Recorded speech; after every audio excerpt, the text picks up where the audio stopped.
Hey guys, how's it going? Jay here. Today we're going to be taking a look at the Matrix Audio Streamer and DAC. More of a DAC than a streamer, but we'll talk about that in a minute. But the chances are, if you're watching this video, you are interested in streamers, DACs, or perhaps just keen on audiophile gear. In any case, consider subscribing and clicking that bell notifications for videos just like this so that you don't miss the next one. Now today we're going to be taking a look at the Matrix Mini i3 Pro and the Element I, which is both streamer / DAC from Matrix Audio. Now, we're gonna leave the Element I outside for now. The Mini i3 Pro has a normal version for $855, and it has the Pro version, which is the one I have right now, for $170 more. Now, what does that $170 get you? Let's talk about that first. So, what that gets you is MQA and Wi-Fi capability. Now, I could honestly live without MQA. Don't need really MQA. But Wi-Fi capability is quite useful, but I still recommend hardwired Ethernet connection to the back from your router, if possible. Now, I'm going to be breaking this video down to things I like about the Matrix Audio and things I don't like. If you're new to the channel, this is all about what I like and what I don't like, and my feedback to whatever I experienced in my audiophile setup. Now, with this being said, if you don't agree with me, that's perfectly fine. I don't care if you buy the unit or not buy the unit, but this is my honest experience and my feedback. Now, first of all, let's go with the things I did not like. Let's start off there. First thing I don't like about this unit is the streaming capability. The streaming capability is extremely limited, and in the beginning of the video, I said, well, this is more of a DAC than a streamer. The way I see these units is that it's more of a DAC with a streamer put into it, like a throw-in. And that's because the streamer capability is pretty weak on the units. On the Mini i Pro 3, there's only AirPlay and then Roon endpoint. Now, I am a Roon user. I use my Inuus as the Roon core, so this being a Roon endpoint is a good thing. And I'm also an Apple user, so AirPlay is also good. But if I ever changed my phone to Android or decided to use an Android device, then I am not able to stream to it. And to make matters worse, there's no digital outputs on the unit. And I'm talking about both the Element I and the Mini i Pro 3. So with no digital output as a streamer, it is forced to use the DAC inside. You are stuck with the DAC inside. Now, yes, you can use a separate streamer and then a separate DAC and then analog output to this or the Element I.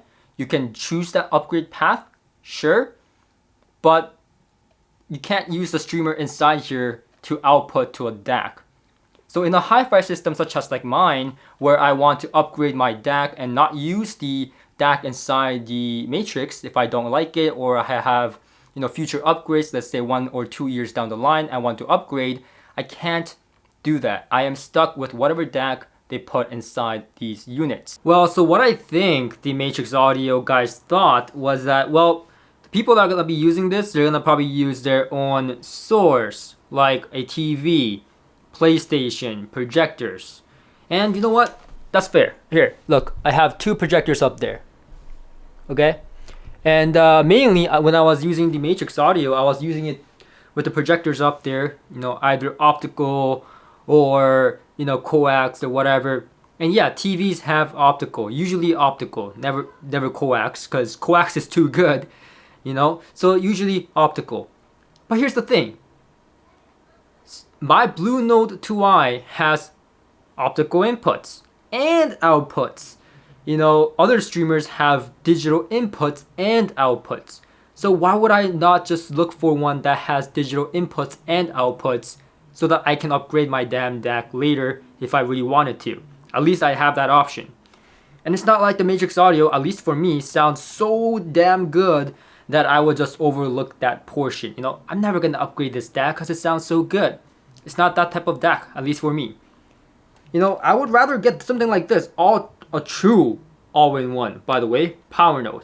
And I know, because I'm gonna be referencing Blue Node products so many times. I just happens to be one of the best values, okay? I'm not sponsored. I don't get to keep any of their products. No conspiracy theories there, please. But here, This is a new power node that was sent to me for review. I don't get to keep it. Again, this is not even for my channel. This is for soundstage reviews. So it has HDMI ARC. That's the main point I want to get across. The HDMI ARC. Perfect solution. HDMI ARC.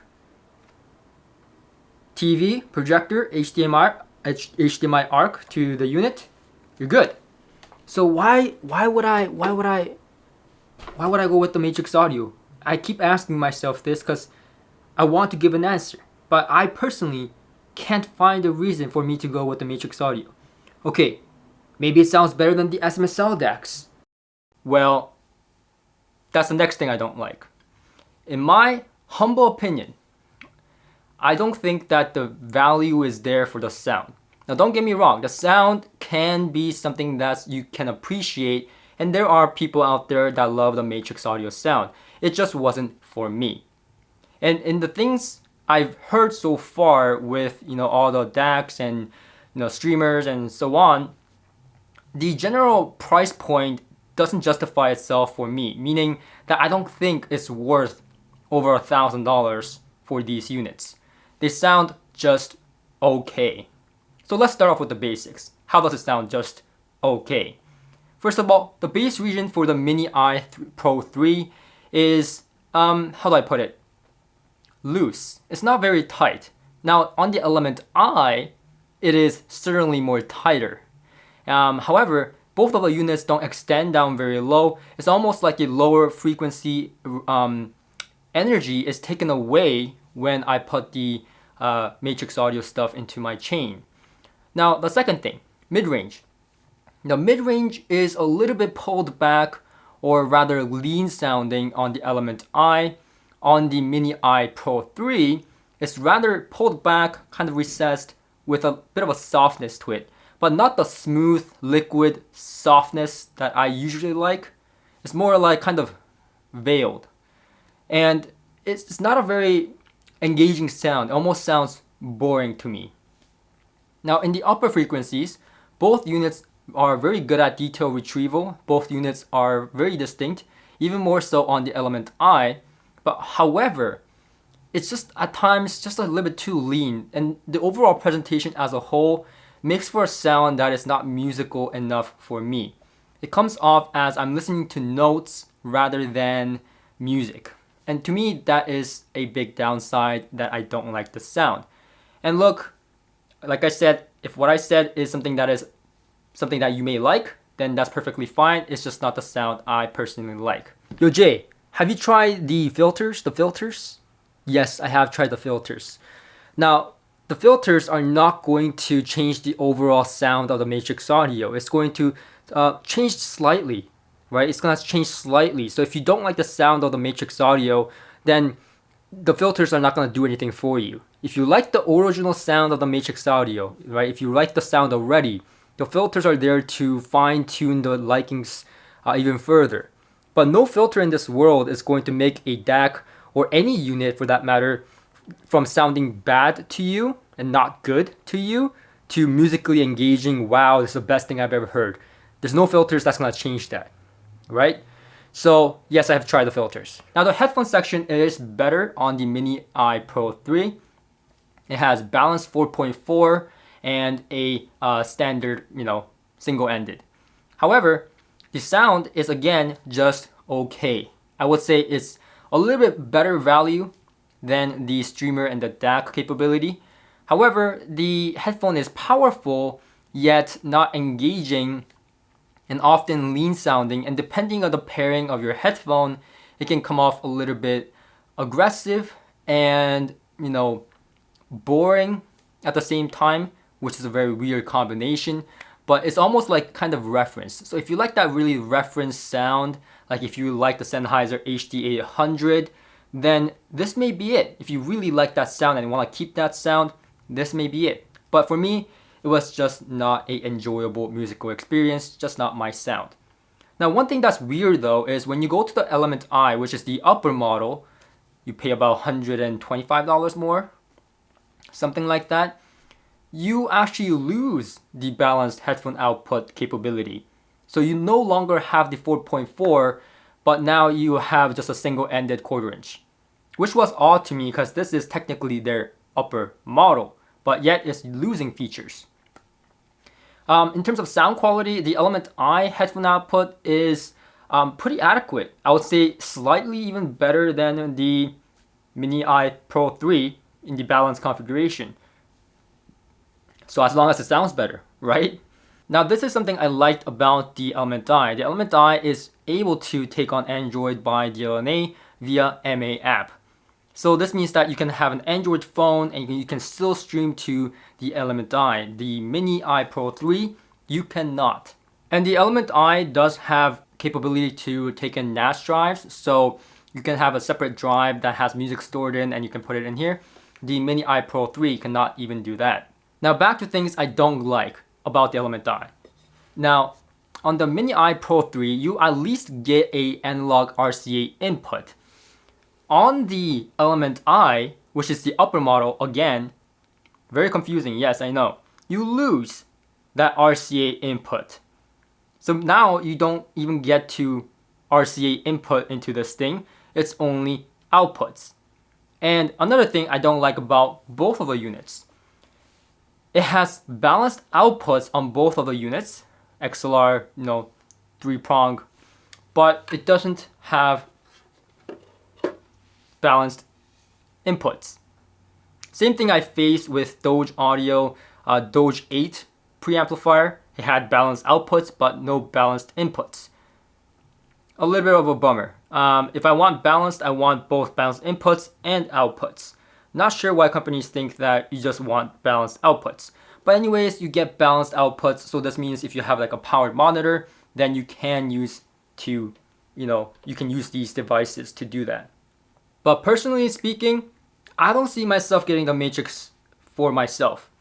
For myself, I'm more interested in streaming capability. I already have a good headphone amplifier, and even for the headphone amplifier, itself, it's not suited to my sound. I don't see the value proposition there. So I would rather get a quality headphone amplifier. And if I really want a streamer, then I would get the Blue Node 2i, which basically does everything that the Matrix does and way more. First of all, it has Spotify Connect, Tidal Connect, Roon endpoint. It has more than I can list in terms of what it can do as a streamer. And it has digital outputs, which means that you can upgrade your DAC in the future. And now I know some people are like, well, I'm never going to upgrade my DAC, but DACs are things that change quickly. It's not an amplifier, it's not a preamplifier. DAC chips change quickly. So unless you're getting a tube DAC or a R2R DAC or something that is a little bit more sophisticated, that doesn't change every year or every other month for that matter, then I suggest you get something that can be upgraded, because a Sigma Delta DAC chip that is inside the Matrix Audio changes like every other month. So you may not want to change it now, but a few years down the road, you may need to change it for better resolution, for better DACs, for better value, and so on. It gets outdated quite quickly. So for me to be able to change to a different DAC and having the digital output on a streamer is extremely important, because the DAC inside here is also Sigma Delta, and it's not the best one. It also has a sub output. So all this for $550. Intuitive, easy to use, and that's why a lot of people like it.